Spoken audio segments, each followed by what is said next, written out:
Hey, welcome to Q&A, where you ask your questions on faith and life, and I do my best to give a biblical perspective. Hey, we're going to jump into today's question, a question which probably most of us have wrestled with in one form or another. Here it is. Recently, a friend of mine has come out as non-binary, using they, them pronouns. How should I approach this, and how can I reconcile that with my faith? Whether it be in the workplace or elsewhere, we come up against this increasingly in today's society. I talked about pronouns a couple of months ago, I think, in regards to a question. So if you have a look in the playlist, you'll find it there, and I encourage you to do it. Fundamentally, my position is this: that I use names as opposed to personal pronouns, because I think, in my view, personal pronouns have become almost ideological badges, and I just don't want to play that game. So I'll speak to genuine identity, which is a name. It's far more personal than any other badge that we could wear. So I encourage you to have a look, and it might answer some of those questions for you. But you've asked two questions. How should I approach this, and how can I reconcile that with my faith?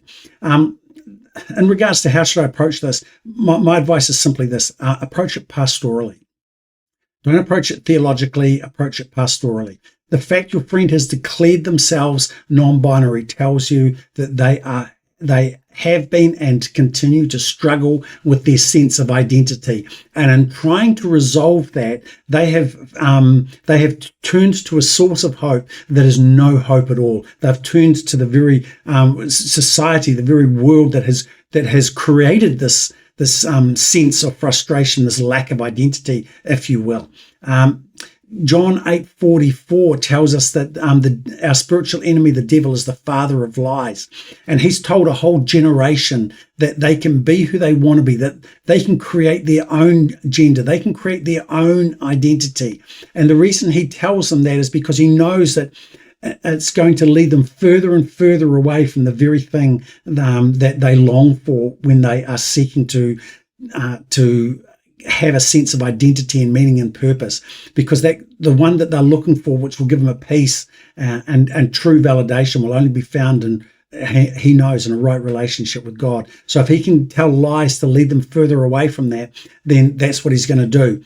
And I say that because modern psychology or modern ideology doesn't change science or ontology. Sorry, let me rephrase that. I got something in my throat. Modern psychology, modern ideology doesn't change basic science or ontology. It doesn't change who we fundamentally are. Genesis chapter 1 tells us that God created us male and female. There's not a spectrum. Male at one end, female at the other, and you can be anything along that spectrum, and it gets quite murky in the middle, or you can transition along and go from being a female to a male. Men and women are fundamentally different at their core. That we are different, and in the deepest sense of being, men and women are different. Male and females are different, and no amount of psychological gymnastics changes that. God tells us that we're made in his image. And in Psalm 139, we read that we're fearfully and wonderfully made. However, that image has been broken, and the Bible tells us he weeps over it. John 3:16 tells us that God so loved the world that he's moved to the point that he sends his son Jesus from heaven, from the glory of heaven, to the brokenness of the world, to reconcile us, to restore us, not to judge us, but the sin that has ensnared us, which is the lie that we can be who we want and we can create our own sense of identity.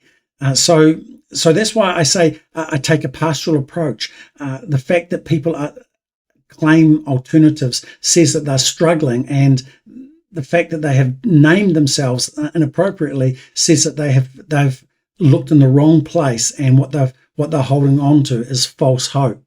How do you take a pastoral approach? Well, the Great Commission says to go into the world. So you go into their world. Get to know them deeper. Get to know their struggles and anxieties, their frustrations, and why they have this disconnect between who they are and who they feel that they are, and get to understand what's going on in their life, so that you can begin to speak into that. You can speak hope, and they can see in you and experience in you something that the world cannot offer. Lead them to the one who alone can satisfy their heart's desire, because he's the one who created them in the first instance. And that doesn't come by speaking across theological divides or ideological divides. It comes by entering into a relationship, just as Jesus entered into a relationship with us. As he came into our world, you go into their world and walk with them and journey with them, and speak hope. That's how I would approach these situations. The second question you asked is really, how can I reconcile that with my faith? Well, the Bible tells us that we live in a fallen world, that it's not as God intended. Because of sin, people's lives are broken. And when we encounter situations such as you've encountered with your friend, all it's doing is affirming faith.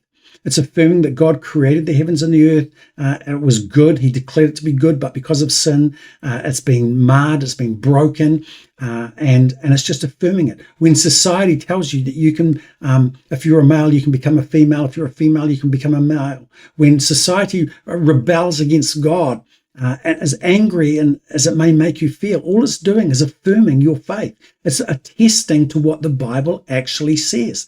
And so don't see it as a challenge, but see it as confirmation, and therefore a further call to enter into the world with the hope of the gospel, to speak hope and life, to call into being what is not yet, and lead people from brokenness to wholeness, from spiritual death into spiritual life.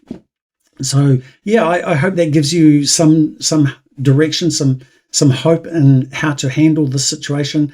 You'll come up against them again and again and again as people continue to express their brokenness without even realizing that's exactly what they're doing.